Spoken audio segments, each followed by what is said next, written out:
Tommy, l'enfant élastique de Marion Achard aux éditions Actes Sud Junior, catégorie Pépite Fiction Junior.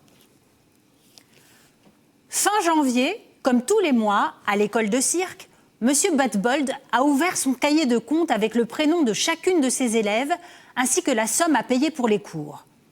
J'ai fait comme si je ne remarquais pas que mes camarades, les unes après les autres, lui apportaient l'argent.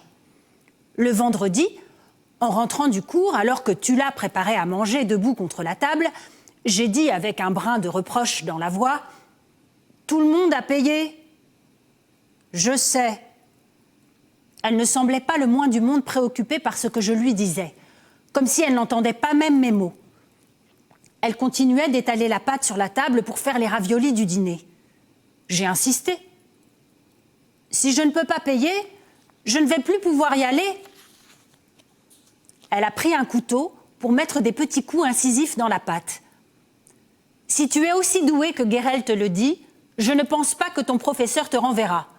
Il saura attendre que nous ayons l'argent pour le payer. Mais il n'y a pas de mais, Toumi. J'ai déjà donné une avance pour ma formation. Les grèves se poursuivent, l'hiver est long. Cela fait bientôt 2 ans qu'on paye l'école de cirque sans retard. Ton entraîneur saura bien attendre. » Elle a roulé un ravioli et l'a posé rageusement sur le plat à côté d'elle. Il s'est ouvert en son milieu et la farce a débordé. « Fais plutôt tes devoirs. » Elle avait toujours la main serrée sur le ravioli. Après un petit moment d'hésitation, elle l'a sorti du plat, l'a rouvert pour remettre correctement la viande dedans, puis avec 2 doigts, elle a pincé les bords soigneusement. Je n'ai plus osé rien dire. J'ai sorti mon cahier de mathématiques et j'ai fait mes devoirs. Mon père n'est pas rentré du week-end. Il n'a pas appelé non plus. Tous les jours, je suis descendue chercher de l'eau en espérant croiser Yomor pour lui poser des questions, mais je ne l'ai pas vu. Et le lundi, au début de l'entraînement, le professeur m'a appelé. « Toumi ?» Je savais très bien ce qu'il me voulait. « Tu ne m'as toujours pas réglé le mois de janvier ?» J'ai un peu hésité sur la formule à choisir, puis j'ai murmuré « Maman a dit qu'on aurait bientôt de l'argent. » Il a soupiré. « Très bien. Je peux attendre quelques jours, mais je veux l'argent à la fin de la semaine prochaine. Si tu ne peux pas payer, je devrais prendre une autre élève. » J'ai hoché la tête, puis je suis retournée travailler avec Arioma. On s'exerçait à un double équilibre. C'était une figure très compliquée, et je me suis dit que si je montrais à M. Batbold à quel point j'avais progressé, il verrait bien que l'argent ne fait pas tout, et qu'il devait me garder pour que je fasse l'honneur de son école. Je me suis remise au travail, plus appliquée que jamais.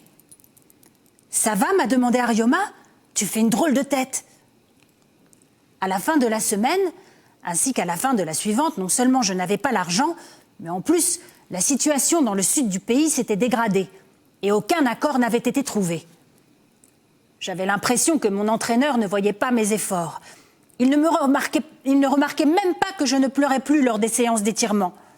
Je prolongeais nos postures le plus longtemps possible et c'est Arioma qui me suppliait de faire des pauses. Le délai de paiement était largement passé.